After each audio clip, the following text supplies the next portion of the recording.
Olá, pessoal, sejam todos muito bem-vindos a mais um Energisa Prevcast. Hoje vamos falar sobre o cenário econômico e a rentabilidade dos planos administrados pela Energisa Prev. Aqui comigo está nosso diretor financeiro, Wellington Pinto, seja bem-vindo. Oi, Gabi, olá a todos que nos acompanham.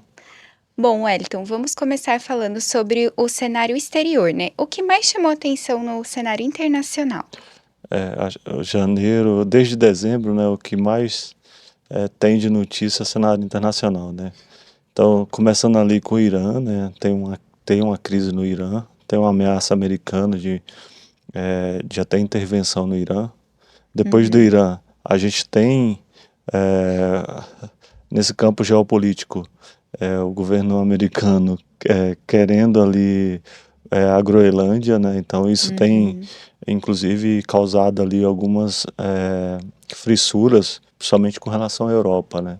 Então isso o mercado tem olhado com bastante cautela.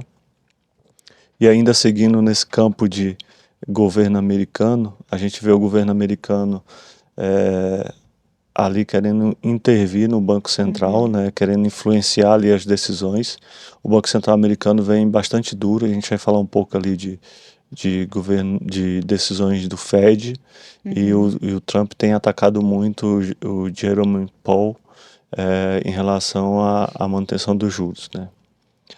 No campo econômico, quando a gente fala já de Fed, a gente Uhum. vê em janeiro a manutenção dos juros lá em 3,75 pelo Fed, e aí é um tom duro para conter a inflação, que ainda tem sinais ali de aumento de inflação, e Uhum. tem um desemprego muito baixo ainda, né? Então, isso quer dizer que a economia por lá não está desacelerando. Então, o Banco Central vem com um tom duro. Já na parte da Europa, a meta de inflação ali, a inflação está perto da meta e os juros têm se mantido ali, acho que num patamar adequado para conter a inflação.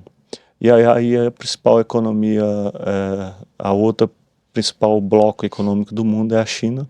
A China passa por uma dificuldade de crescimento Uhum. interno, e aí ela vem a gente fala dando aquela enxurrada no mundo de exportações para tentar crescer a economia chinesa, né? Entendi. Bom, Wellington, e aqui no Brasil, como que a gente começa o ano? O Brasil, por incrível que pareça, foi beneficiado agora, Hum. principalmente por fluxo, né? Uhum. Os juros ainda permanecem muito altos, o Banco Central seguiu a mesma linha ali do Banco Central americano, manteve os juros em 15%. Olha só a diferença, a gente está falando de 3,75 de juros lá nos Estados Unidos e aqui 15% é muito É alto. muito alto. É. Mas a decisão parece que tem sido acertada em relação à inflação. A inflação veio muito alta aí nos anos anteriores e a Uhum. gente já vê um certo controle da inflação por conta desse Banco Central muito duro. Tanto que em dezembro e janeiro foram os mesmos índices, né? Foram os mesmos índices. E quando a gente fala de desemprego, né, quando a gente tem uma taxa de juros muito alta, geralmente começa a economia a desacelerar e começa a aumentar o desemprego. E Uhum. não, aqui o desemprego ainda permanece baixo, o que é positivo, inflação baixa, desemprego baixo. Uhum. Mas para o lado dos juros é muito alto ainda, principalmente para as empresas rolar dívida, fazer financiamentos. Os Entendi. investidores acabam preferindo até aplicar o dinheiro no mercado financeiro a aplicar na economia real, que é ruim, né? E aqui na Energisa Prev, como que foram os resultados dos nossos investimentos? É, a gente começou o ano bom, né, com Bem, notícia boa, sim. e aí beneficiado principalmente por esse fluxo de capital estrangeiro, né? A gente viu a bolsa entregando mais de 12% no ano, Uhum. então é um resultado muito forte. A gente brinca, se tivesse todo o dinheiro aplicado do plano em bolsa, já tinha batido meta em janeiro, né? Uhum. Então, o perfil conservador, como ele é muito renda fixa, na verdade 100% renda fixa, ele entregou 0,92 de resultado. E aí o perfil que está mais diversificado, que é o moderado, ele entregou a líquido participante Muito 1,63. bom. E o Sudeste também tem um pouco mais de risco de bolsa, 1,43 de resultado no mês de janeiro. Então Foi um a mês gente muito começou o bom. ano muito bem, né? Continue assim, né? E aproveitando esse momento, lembrar que a escolha do perfil de investimentos para os participantes do Plano Energisa se encerrou no dia 31 de janeiro e essa mudança vai refletir no próximo ciclo, ou seja, só no mês de fevereiro, com previsão de março. Bom, Wellington, continuando aqui o nosso bate-papo, olhando para esse ciclo de ano tão positivo, podemos dizer que o ciclo de queda da Selic pode favorecer ainda mais os ativos nos próximos meses? Sim. A gente viu um fluxo, uma bolsa subindo muito por conta de fluxo estrangeiro. À medida que a Selic tiver a sinalização do Banco Central, que já tem, que março já começa, né, um ciclo de queda de juros, à medida que isso aconteça, a gente vai ver as empresas reduzindo o custo de capital e aí fazendo mais investimento, e isso fomenta a economia. Com certeza. E aí, pelo lado da renda variável, deve ter um fluxo, principalmente dos investidores locais, colocando dinheiro em bolsa, porque aí, com a queda dos juros, a renda fixa não fica tão atrativa como a renda variável. Tá?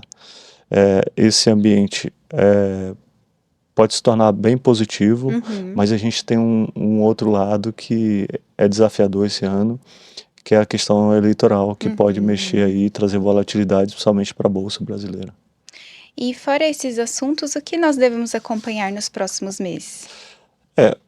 Acho que acaba se repetindo, né? O ciclo de queda de juros ali, a Selic, Sim. a evolução dessa inflação, né, com essa queda de juros, se ela vai se manter controlada ali, e o cenário eleitoral, Em cima né? das eleições, né? A gente vai ter um cenário bem acirrado, já saíram algumas pesquisas ali, a gente vê já um desenho ali do presidente atual com o Flávio Bolsonaro, e parece que vai ser uma eleição muito acirrada como nas anteriores, e isso traz volatilidade para o mercado e a gente deve acompanhar isso. Do lado lá de fora, a gente continua ainda com essa pauta geopolítica, né? Vai ter eleições ali para o Congresso americano, que deve mexer um pouco nessa questão aí. E a gente deve acompanhar esses pontos, né? Juros lá fora, juros internos, eleições por lá e eleições por aqui também é muito parecido, né? Todos os meses estamos aqui para repassar nesse contexto geral. Com certeza. Bom, Wellington, muito obrigado por essa análise. Obrigado, Gabi, obrigado a todos. Até mês que vem, né? Bom, pessoal, muito obrigada por continuar nos acompanhando e também acompanhe o nosso site. Siga também nas nossas redes sociais. Até logo!